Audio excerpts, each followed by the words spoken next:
Today I'm going to show you how to make this low-carb carrot cake. It's amazing. I think I found this recipe on Facebook. To be honest with you, I don't know where the original came from, but it claimed to be the most popular carrot cake recipe online right now, so it probably wouldn't be too hard to find it. I'll have a look. If I can find it, I'll put it in the description, but really you've got to give this a try. It's so good. So I've got the ingredients assembled here. You're going to need 3 cups of shredded carrot. For me, that was about 3 medium-sized carrots. I've got 2 shredded here. I'm going to do 1 more. Then you're going to need 5 eggs, 200 grams of butter that's melted. Now that's 7 ounces. 3 tablespoons of granulated sweetener, a non-sugar sweetener. This is a stevia blend. And you'll need a little bit more later for the icing, about 1 to 2 tablespoons. So all up about 3 tablespoons of that.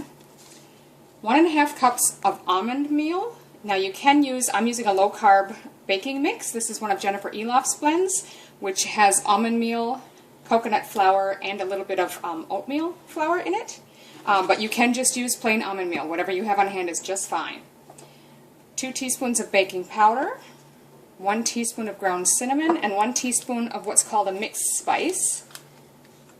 Then you'll need 1/2 cup of chopped walnuts, 2 teaspoons of vanilla essence, and 1/2 cup of shredded unsweetened coconut. Make sure there's no sweetener in that. Then for the icing, you're going to need 200 grams of cream cheese. In Australia, the packs are actually 250 grams, so I'll use as much as I need to of that, but 200 grams is all you need. And again, that's about 7 ounces. So we'll start by preheating the oven to about 180 Celsius, which would be about 350 Fahrenheit. Okay, so you can do this by hand, you can use a food processor, you can shred it any way you want to. I'm just using sort of a box grater here, and I like to leave the ends on, so as you get close to the bottom of the carrot, you've still got something to hang on to without shredding your fingers. So to start with, I've got the 5 eggs, which I've already cracked in here and mixed together. And to that we're going to add the melted butter, 3 tablespoons of the stevia sweetener, or whatever sweetener you're using, and 2 teaspoons of vanilla.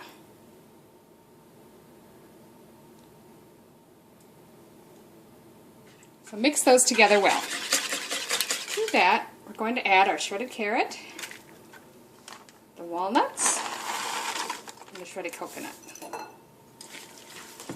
And mix that in well. Now we're going to add in the 1½ cups of almond meal or baking mix.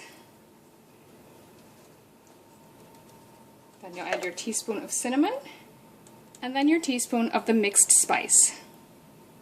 Lastly, your 2 teaspoons of baking powder. Not baking soda, make sure it's baking powder. So now mix those well again. Now the next you're going to need a greased cake tin, or in this case I'm even just using a pie plate. Doesn't make any difference. You want to sort of spray it or grease it first, and then I've cut out a circle of baking paper that fits the bottom of the pan, and I'm just going to lay that in there as well, just to make it easier to remove this once it's baked. And just stick that down as best you can.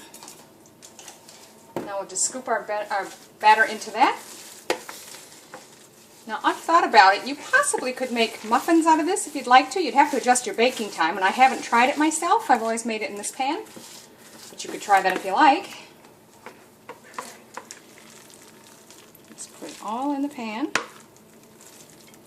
then just sort of spread it or flatten it out as best you can. Just evening it out so it's not too thick in the middle, although it will probably rise up a bit in the middle anyway. And that's it, it's ready to go in the oven. We're just going to put that in our preheated oven and bake it for 30 minutes or until a fork inserted in the center comes out clean. Okay, so that's been 30 minutes. And you just want to poke a fork in the middle. If it comes out dry, you're good. We're going to take that over to a cooling rack. It's got to completely cool before we can ice it. So it's not quite fully cool yet, but I believe it's warmer on the bottom. So I'm just taking a plate, putting over the top, and I'm going to flip it over.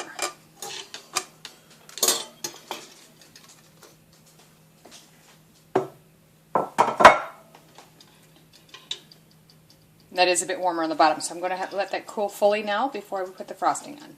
Okay, we're ready to make the frosting or the icing for it.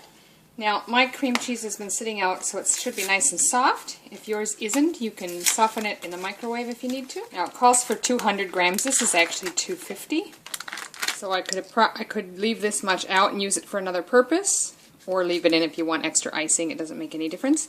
The package sizes in the US may be slightly different than in Australia, so. So I'm just going to slightly blend this first, and then we'll add some of the sweetener. The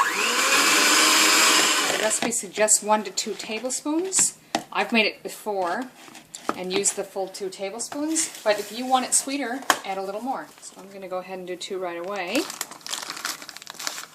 and then see if it tastes sweet enough.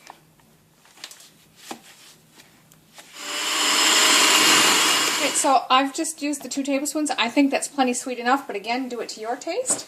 So now I'm just ready to spread this on the cake. Now you can use your spatula or your knife if that's easier.